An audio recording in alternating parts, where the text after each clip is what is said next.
Quel genre de personne est établi comme noble par le Seigneur?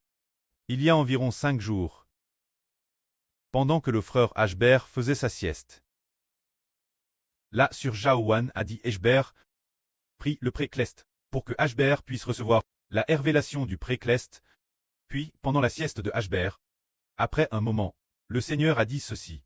Ceux qui ont une relation stable avec le Seigneur, qui savent comment établir une relation avec lui, ceux qui ont une TRS bonne relation, seront établis comme nobles par le Seigneur Jésus. C'est-à-dire que, ceux qui ont une TRS bonne relation avec le Seigneur, qui savent comment établir une TRS bonne relation avec lui, le Seigneur va le bâtir comme noble. Est-ce que cela pourrait être vrai? C'est certainement vrai. C'est certainement vrai. Le Seigneur n'a-t-il pas le pouvoir d'établir qui il veut comme noble, pour qu'il soit noble, d'établir qui il veut comme humble, pour qu'il soit humble? Le Seigneur a vraiment ce pouvoir. C'est tout fait comme Madame. Dans le monde sculier, c'est la madame chose. Un de nos dirigeants, si quelqu'un a une TRS bonne relation avec lui, alors ce dirigeant, pour promouvoir cette personne dira, H, il a une TRS bonne relation avec moi. Je vais le nommer directeur d'usine. Le nommer directeur de cette usine, et si sa relation avec le dirigeant n'est pas bonne, ce dirigeant dira, ah, il n'a pas une bonne relation avec moi. Je ne peux que le laisser être un simple employé. C'est probablement ainsi. C'est dire qu'en ayant une bonne relation avec le dirigeant va alors le promouvoir. Alors pour nous avec le Seigneur, n'est-ce pas la madame chose? Si nous apprenons à établir une plus belle et plus profonde relation avec le Seigneur Christ, le Seigneur va vraiment rendre cette personne noble. Parlons pressant d'un événement de la Bible. Il y avait un homme qui avait une très bonne relation avec le Seigneur. Et le Seigneur l'a grandement utilisé. Oh. Cet homme était Simon-Pierre. Simon-Pierre avait une très bonne relation avec le Seigneur. Pendant que le Seigneur prêchait l'Évangile, durant environ 3 ans et demi, partout il y avait Pierre qui suivait la voie du Seigneur. Quand le Seigneur Jésus a dit Pierre d'aller pêcher, Pierre a alors obtenu beaucoup de poissons.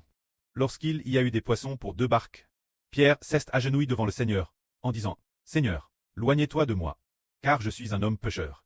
Le Seigneur l'a alors réconfort en disant, ne crains pas, dormez, je ferai de toi un pêcheur d'hommes. On voit que le Seigneur Christ avait une très bonne relation avec Pierre.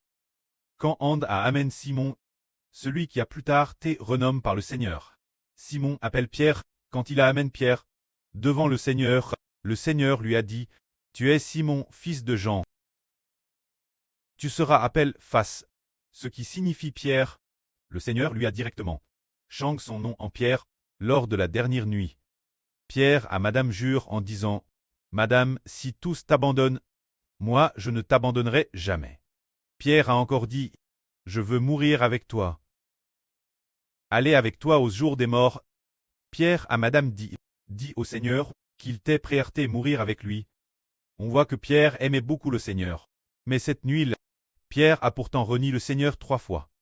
C'est parce que Satan a attaqué Pierre. L'a attaque TRS durement. Ce qui a poussé Pierre le renier 3 fois. Mais après que le Seigneur est ressuscité, la première personne qui il est apparue, c'est Pierre, bien essers, la Bible rapporte l'apparition Marie de Magdala. Mais le contenu de son apparition Pierre, n'est-ce pas écrit dans la Bible? Les détails ne sont pas écrits dans la Bible, c'est-à-dire que le Seigneur est apparu Pierre, plus tard, une fois Pierre pêchait avec un groupe de frères au bord de la mer. Ensuite, le Seigneur est apparu.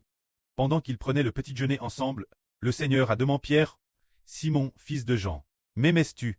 Pierre a dit, Seigneur, je t'aime. Le Seigneur a dit, paie mes brebis. Le Seigneur a dit de nouveau, fils de Jean, m'aimes-tu? Pierre a dit, Seigneur, je t'aime. Le Seigneur a dit, paie mes agneaux. Le Seigneur a demandé nouveau Simon, fils de Jean, m'aimes-tu? Pierre a dit, Seigneur, tu sais toutes choses. Tu sais que je t'aime. Le Seigneur a dit de nouveau, paie mes brebis. Le Seigneur a aussi ajouté, quand tu étais jeune, tu te saignais toi-même, et tu allais où tu voulais. Mais quand tu seras vieux, un autre te liera, et te mènera où tu ne voudrais pas aller, prophétisant ainsi. Le Seigneur prophétisait, que Pierre serait mis mort pour l'évangile du Seigneur. Et Pierre était vraiment prêté. Frère mis mort pour l'évangile du Seigneur. On voit que ce Simon-Pierre avait une relation terrestre solide avec le Seigneur. Son affection pour le Seigneur était très solide. Le Seigneur l'a donc utilise comme un apôtre honorable, en lui confiant le troupeau. C'est cela avoir une relation solide avec le Seigneur. Pour très difficile que la gloire soit auprès et au Seigneur.